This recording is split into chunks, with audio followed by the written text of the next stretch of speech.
Good afternoon.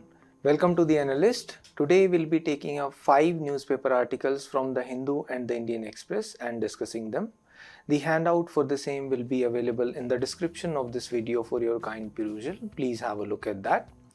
Now the first article that we'll be taking up today is related to Election Commission, as the Supreme Court has refused to stay a new law regarding the appointment of the Chief Election Commissioner and the other election commissioners. So we will be analyzing the new law enacted by the Parliament.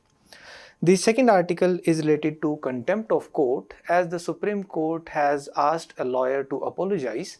The Delhi High Court had pronounced him guilty for making scandalous imputations against several sitting judges. The third article is related to illegal sand mining, as the Rajasthan state government is planning a special drive to curb illegal mining. The fourth article is related to Taiwan, as the presidential elections are going to be conducted in Taiwan, so we will be discussing the geopolitics of Taiwan. And the final article is related to HPV vaccine, as the government is set to bring out an immunization drive against the human papilloma virus in order to reduce the cases of cervical cancer. Now, the first article is related to Election Commission, as the Supreme Court recently declined to put a stay on the new law regarding the appointment of Chief Election Commissioner and the other election commissioners. The Parliament had recently enacted a legislation, the CEC and Other Election Commissioners Appointment, Conditions of Service and Terms of Office Act 2023. The Supreme Court declined to stay this. This is important in the paper GS2 under the topic Appointment to various constitutional posts, powers, functions, etc. Now, elections are the lifeblood of a democracy. And to ensure free and fair elections in India, wide powers are given to the Election Commission of India. Article 324 provides for plenary powers which are given to the Election Commission of India to ensure the superintendence, direction and control of elections in India. And 324 subclause 2 also provides that for the appointment as election commissioners, the Parliament should make a law, that the Parliament should legislate from time to time. Now, there was no legislation which was done by the Parliament, but in 2023, Supreme Court in the case Anup Baranwal versus Union of India observed that the selection mechanism for the election commissioners should be transparent and there should be a selection committee consisting of 3 members: the Prime Minister, Chief Justice of India and the leader of opposition or the leader of the largest opposition party in Lok Sabha. This was like an interim measure which was put in place by the Supreme Court as long as the Parliament does not legislate regarding the appointment of election commissioners. Subsequently, the Parliament came up with this legislation. Let's first look at the features of this law and then we'll be analyzing the issues regarding this. The law proposes that there will be one Chief Election Commissioner and other election commissioners, the numbers of which will be determined by the President from time to time. And regarding the appointment, there will be one search committee. The search committee will be headed by the Cabinet Secretary, and this search committee will be recommending 5 names for consideration as appointment for the post of election commissioners. And these names will be considered by the selection committee. This selection committee will consist of 3 members, that is the PM, the Prime Minister, the leader of opposition in the Lok Sabha or the leader of the largest opposition party in Lok Sabha and a cabinet minister. Now, this selection committee will be considering not only the 5 names which are suggested by the search committee, it can consider any other names also. And regarding the eligibility of the people who are eligible for appointment as election commissioners, the legislation says that the person should be the persons of integrity. They should have knowledge or experience in the conduct or management of elections, and they should be either at the post of Secretary to the Government of India or equivalent post, or should have been a Secretary to the Government of India or at an equivalent post. Regarding the terms of service, the election commissioners shall be appointed for a maximum period of 6 years and they will retire before the age of 65 years. They are not eligible for reappointment. But an election commissioner can be reappointed as the chief election commissioner, provided that the total period of service, including the service period as election commissioner and the service period as chief election commissioner, shall not exceed a total of 6 years. Regarding the salary will be equivalent to the cabinet secretary to the government of India. Although the Supreme Court had also observed that their salaries etc. they should be equivalent to the judge of the Supreme Court, but the salaries will be equivalent to the cabinet secretary. And for the removal, it retains the existing provisions. That is, the chief election commissioner cannot be removed except on the same grounds and the same procedure as the judge of the Supreme Court, and the election commissioners although can be removed only on the basis of recommendation of the chief election commissioner only. Now let's look at the key issues and debates surrounding this act. One is independence. Independence has to be ensured for the free functioning of the Election Commission of India, and for ensuring independence, the appointment procedures, they have to be taken out of the control of the government. They have to be insulated from the government. But what has been proposed in this legislation is that 2 members out of a total of 3 in the selection committee will be coming from the government. The Prime Minister and the Cabinet Secretary, they will be coming from the side of the government, whereas the Chief Justice of India has not been included. Whereas this was the recommendation of the Supreme Court also, of the Law Commission also earlier, that CJI should also be a part of the selection committee while appointing the election commissioners. And if you look at the case worldwide also, like in South Africa, what happens is that the election commissioners, they are appointed on a recommendation of a selection committee which comprises of members coming from diverse backgrounds. It consists of the President of the Constitutional Court, it consists of the representative of Human Rights Court, a representative of Gender Equality Commission and the Public Prosecutor, etc. So it ensures the diversity of the voices, and it is not only the majority of the government having a virtual veto over the appointments of the election commissioners. And on top of it, the recommendations which are given by the search committee, they may be ignored by the selection committee, that the names which have not been recommended by the selection committee, by the search committee, they can also be considered by the selection committee. And the salaries, they should be equivalent to the judge of a Supreme Court, although the salaries of a judge of the Supreme Court and the salary of the cabinet secretary, they are almost equivalent. But the salaries of the judges of the Supreme Court, they are protected by Article 125. That they cannot be reduced except by a legislation which is enacted by the Parliament under Article 125.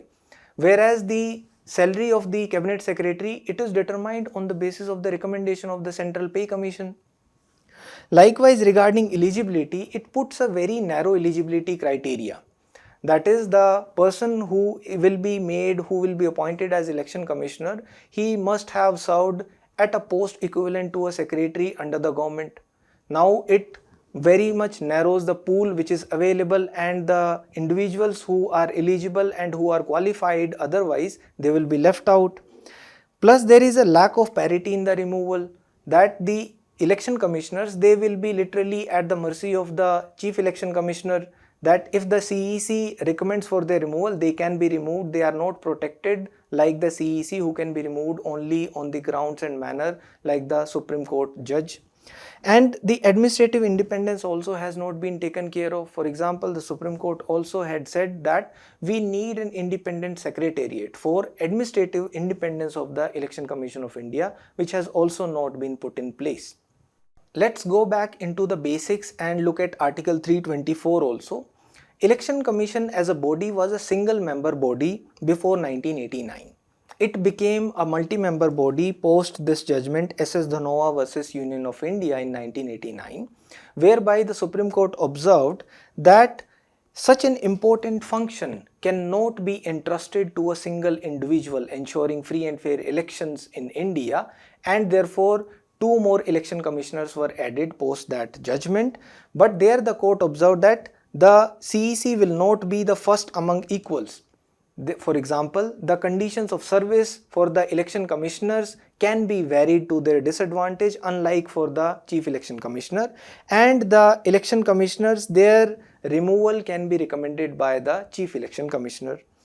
After that, in TN Session versus Union of India, the court observed that the removal of election commissioners, they cannot be based upon the whims and fancies or caprices of the government. They have to be based upon cogent considerations to ensure the efficient functioning of Election Commission of India. And subsequently in 2023 in Anup Baranwal versus Union of India case, the court observed that there should be a selection committee consisting of the Prime Minister, the CJI and the leader of opposition in the Lok Sabha, which will recommend regarding the appointment as election commissioners, because the court observed that Article 324 had empowered the parliament to legislate, to put in place a law for ensuring the appointment, transparent appointment of the election commissioners, which the parliament failed to do. So the court filled in that constitutional vacuum which was there, because during the Constituent Assembly debates also, it was debated whether the procedure for the appointment as election commissioner should be inserted in the constitution itself, or it should be left to the parliament, to the government of the day to put in place a law, which the government did not. Therefore, the judiciary filled in that constitutional vacuum through this. And because the existing appointment mechanisms till then led to a conflict of interest, that the usual procedure was that the law ministry brings in a pool of members, and after that the PM advises the president after choosing one member as an election commissioner, and the president appoints. Therefore, there was an total say of the executive of the government regarding the appointment, which has been changed now, and this vacuum was filled in by the court. Therefore, this was a stopgap measure which has been filled in by this law, which is enacted by the parliament, but still there needs to be some more amendments, some more reforms. Therefore, there is this debate. Now, the next article is related to contempt of court. As the Supreme Court recently asked a lawyer to apologize, he was pronounced guilty by the Delhi High Court for contempt, as he made scandalous, unwarranted and baseless imputations against several sitting judges of the High Court. This is important in the topic GS2 under structure, functioning and organization of the judiciary. The concept contempt of court has evolved over a period of time, especially from 12th century England, and in India also. In the governance manual Arthashastra, Kautilya says that a man who speaks ill of the king should be severely punished. Therefore, in the Indian constitution also there are certain provisions providing for the contempt of court. For example, under Article 19 subclause 2, it provides for some reasonable restrictions for against the freedom of speech, the right to freedom of speech and expression, which is contained under Article 19 subclause 1 subclause A, that it can be restricted if it leads to a contempt of the court. And under Article 129, it states that the Supreme Court shall serve like the court of record, and it will have the powers to act as such, including the powers to act against its own contempt. A court of record essentially means that its proceedings, its judgments, they are recorded for an everlasting memory, and they will be serving like a higher authority while making further decisions, and not obeying them will lead to a contempt, and the court will have the powers to punish for the contempt of itself under Article 129. Likewise, Article 142 subclause 2 also talks about contempt, that if the government makes any legislation under Article 142 subclause 1, then also the court shall have the powers to summon any person for the production of any evidence in the court and punish for contempt per se under Article 142 subclause 2 as well. The High Court shall also have the power to punish for its contempt under Article 215, as it also serves as a court of record under Article 215 of the Indian Constitution. Now, the mechanism of the contempt of court was defined through the Act of 1971. The Constitution does not define contempt of court, although it has been defined under Section 2 of the Contempt of Court Act 1971. Section 2A says that the contempt of court shall mean civil contempt or criminal contempt. The civil contempt is defined under Section 2B of the Act. It says that any action of willfully disobeying any order, decree, direction, any judgment, any writ, any order of the court, it will lead to a contempt of the court. The key word here is willfully disobeying this. And Any breach of any undertaking which is given by a person to the court, that will also amount to a civil contempt of the court. Essentially, it means usually the court issues an order or a decree, and that order or decree is for the gain of a person, for the benefit of a person who has been awarded that decree. It is to ensure that the person who has been awarded a decree, his rights are not violated. For that, the court can impose contempt, civil contempt, on any person who is willfully disobeying that order or who is turning away from the undertaking that he has given to the court. Now, section 2C defines the criminal contempt also. It says that any publication, it is based upon the publication, that if any person publishes any matter, that can be in the form of visual representation, written, spoken words, anything, or does any act which scandalizes or lowers the authority of any court, will amount to criminal contempt. It may interfere in any types of judicial proceedings, obstructing or interfering in the administration of justice in any manner.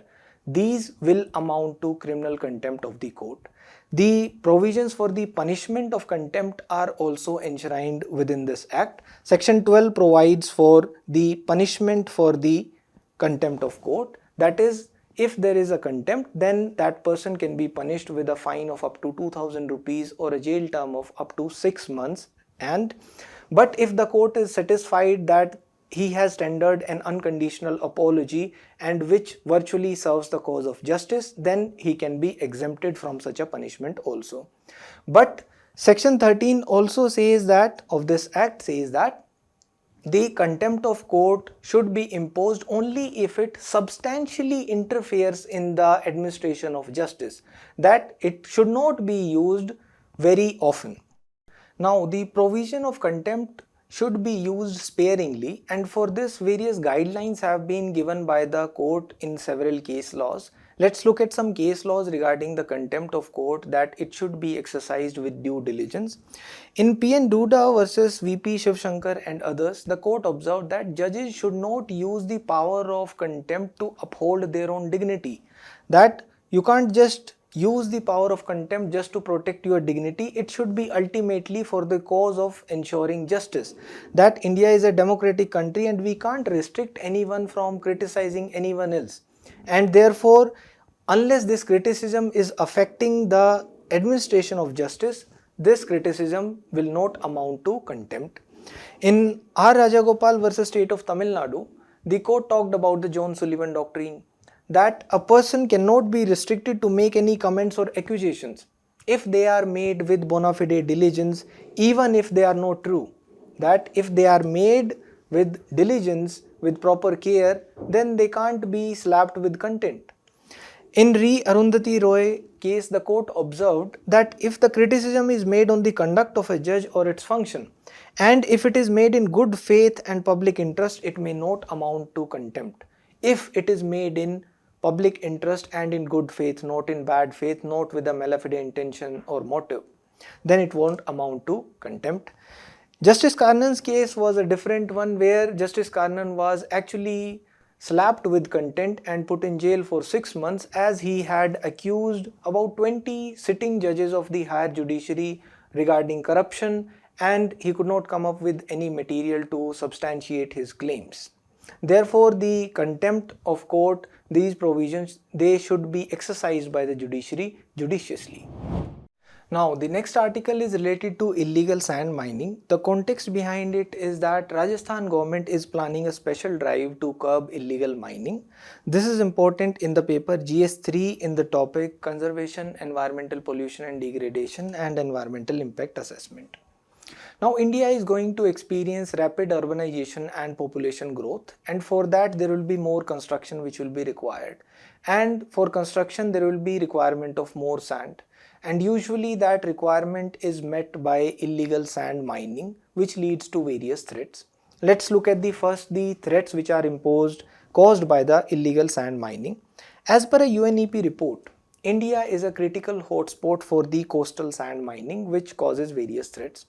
For example, it causes an ecosystem threat. That is, when sand is mined from the river bed, it leads to the changes in the natural flow, the natural course of the river, and it leads to a threat to the aquatic life, aquatic organisms, for example fish, because of the increase in salinity in water, etc.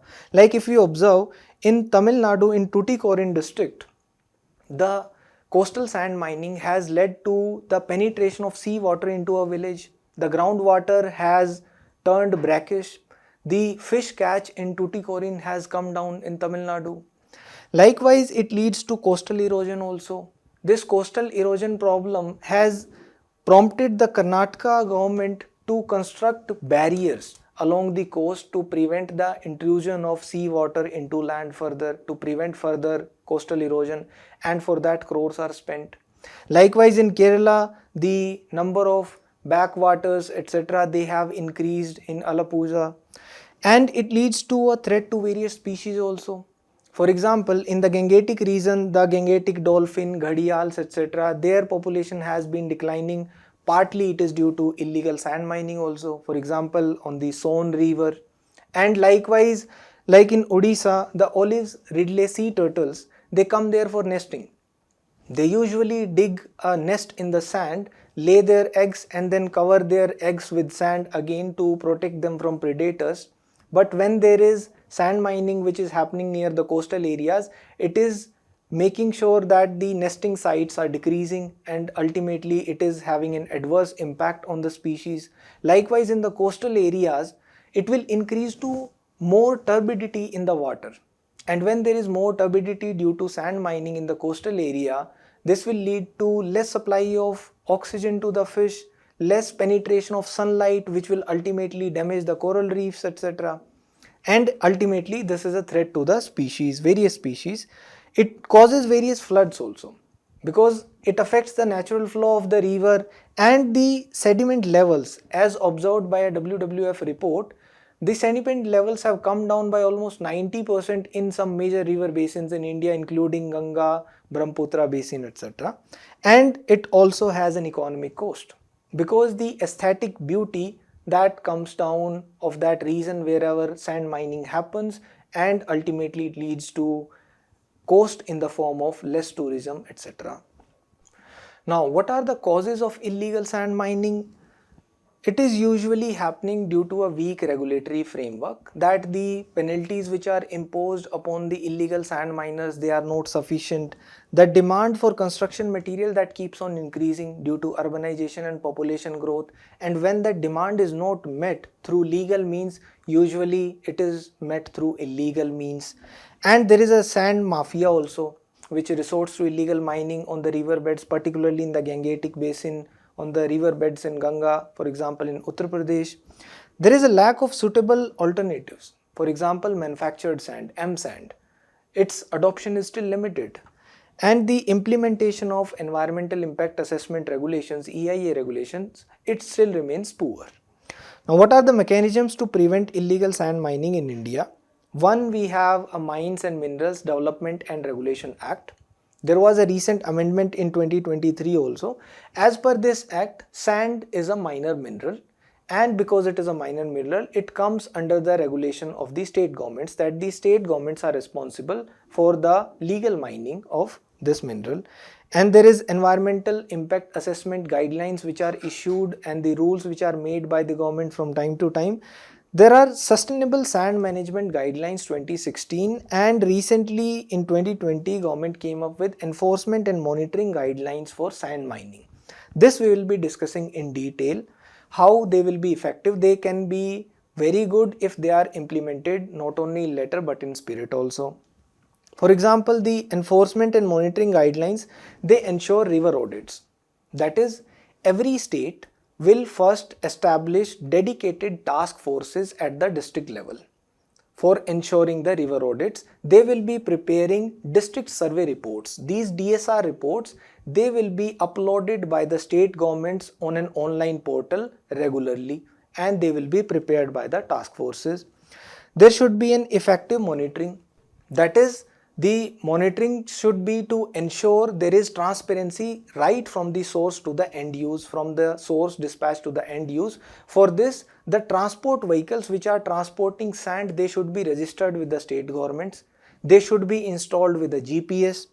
There should be transparency in this. Transparency how the guidelines propose that the sale and purchase of sand, it can be done online. Plus there can be use of technology to ensure that there is a check on the illegal mining, like the use of night vision drones, tech surveillance, etc. They have been proposed. Plus there should be a spirit of cooperative federalism.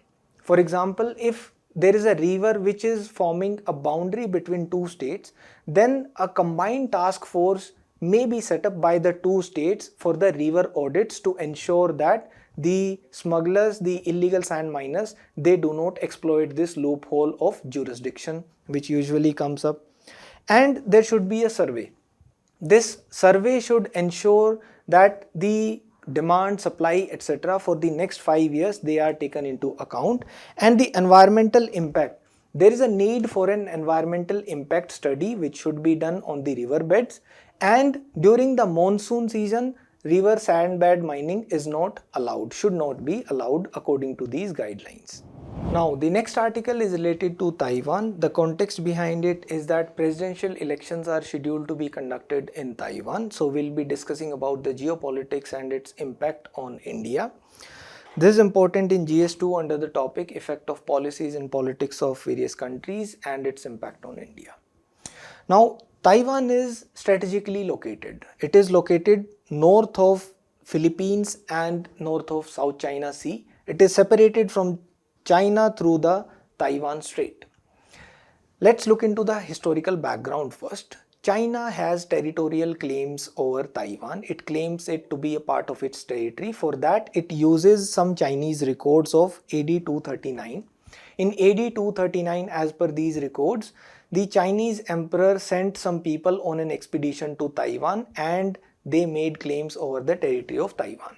Subsequently, before the 17th century, it was under the control of various colonial powers. Taiwan was under the control of various colonial powers. It was briefly a Dutch colony also. And before 1895, for some time, it was under the Qing dynasty rule.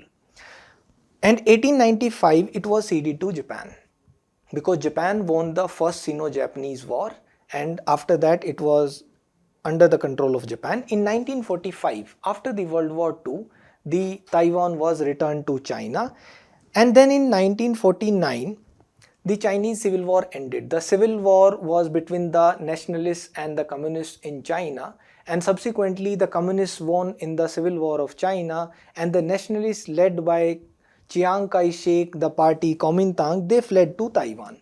And the nationalists, they started claiming the sovereign powers over the entire China, although they established the rule over Taiwan subsequently. China therefore treats Taiwan as a renegade province. China says that Taiwan must be reunited with mainland China, even if it is by military force. Whereas Taiwan meanwhile has put in place a democratic system.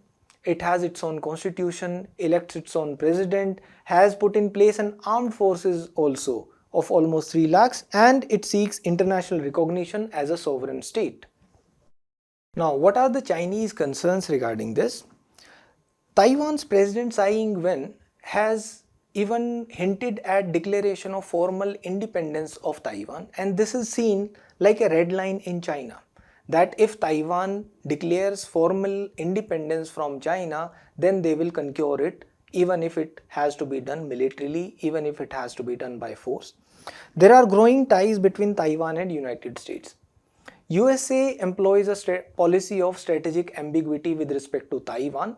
That is, it keeps on selling arms to Taiwan and has diplomatic channels with Taiwan, but it has its diplomatic recognition to People's Republic of China only. And the role of Taiwan in the first island chain also troubles China. The first island chain is a group of territories, group of islands in the Pacific which are friendly to the USA. Plus, the Taiwan is a hub for the semiconductor industry. That the semiconductor chips which are manufactured in Taiwan, they are globally the best. The Taiwan Semiconductor Manufacturing Company TSMC is able to manufacture chips at the scale of 3 nanometers, 4 nanometers, etc., where the US based Intel that is still not able to manufacture chips efficiently below 7 nanometer scale, which are used in laptops, etc. Therefore, it wants to control the semiconductor supply chain. Now, what is the role of USA in this?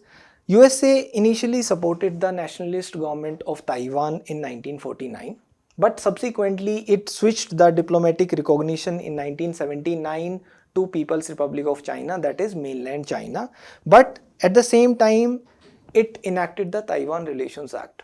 Through the Taiwan Relations Act, it is able to sell arms directly to Taiwan, and there is no role of mainland China in that, and it is having diplomatic relations also. Therefore, it employs this policy of strategic ambiguity. It gives military and diplomatic support also. For example, frequent naval and air patrols are conducted nearby Taiwan to ensure freedom of navigation, etc. in the South China Sea by US patrol vessels, and it treats it like a democratic partner and a counterweight to China's influence in the Indo-Pacific. Now, what are India's interests with respect to Taiwan? India has trade interests there because India has been dependent upon South China Sea for trade in the Indo-Pacific, and Taiwan is placed at a strategic location there. And there are common security concerns. We share the same concerns with Taiwan regarding China's assertiveness, regarding the keyboard warriors of China, regarding the cyber capabilities of China, etc. And we have the same values regarding democracy. We share the common values of freedom, human dignity, rights, rule of law, etc. And we can share and get technology from Taiwan in the form of the digital transformation, which will help in building our startup ecosystem. And regarding culture also, we share the similar values, and we have interests in the form of tourism, education, people to people contacts, etc. Now, what has been India's policy stand till now? India had diplomatic relationships with Taiwan indirectly through the India-Taiwan Association since 1995, and it takes care of business, tourism, and provides consular and passport services, etc. And India advocates a peaceful resolution of cross-strait issues through dialogues, because under Article 51 of the Indian Constitution also, it is a directive principle that India encourages the settlement of international disputes amicably, and India fosters the respect for international law. Now, the next article is related to the HPV vaccine. The context behind it is that government is set to roll out the immunization campaign against the human papilloma virus in a bid to reduce the cases of cervical cancer. This is important in the paper GS2 under the topic health. Let's talk about first the human papilloma virus vaccine. The vaccination drive the government is planning over a period of 3 years in 3 phases. That every year for 3 years, 1/3 of the girls aged 9 to 14 will get vaccinated, and free vaccines will be given. Currently, the vaccination for HPV is costing about 2000, and the vaccines, they will also be indigenous now in the vaccination drive that the government is planning, because the vaccines which are made by Merck, GlaxoSmithKline, etc., they are very costly. Now an indigenous vaccine has been developed, Sarvavac, which is a quadrivalent vaccine developed by the Serum Institute of India in Pune, and it will provide protection against 4 HPV strains. The HPV strains 16, 18, 6 and 11. 16 and 18 are one of the leading causes of cervical cancer among women in India. And the place of vaccination as per the vaccination drive will be in the schools and the designated spots for vaccination, and it will be a single dose. It will be a single dose vaccine, although usually no pharma companies or healthcare companies recommend a single dose of vaccination only for HPV, but the WHO recommends that for the public health regimens, even a single dose regimen for the HPV vaccine will work. But there are certain challenges regarding this. One is the production for the public vaccination. We need to ramp up production. The Serum Institute of India has a production capacity of only 2 to 3 million doses of the HPV vaccine per year, Rather, it needs to ramp it up to 60 to 70 million doses per year to ensure that this drive will be conducted in 3 years in 3 phases.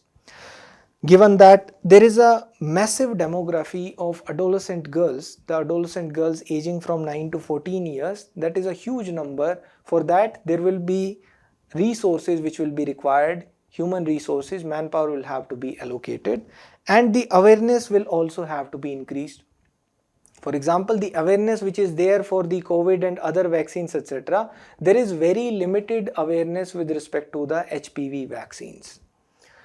Now, since it is one of the leading causes of cervical cancer among women, let's talk about the cervical cancer also. Almost all the cases of cervical cancer, they are linked to certain strains of human papilloma virus. Therefore, if HPV vaccination drive is successful, the number of cervical cancer cases in India will come down.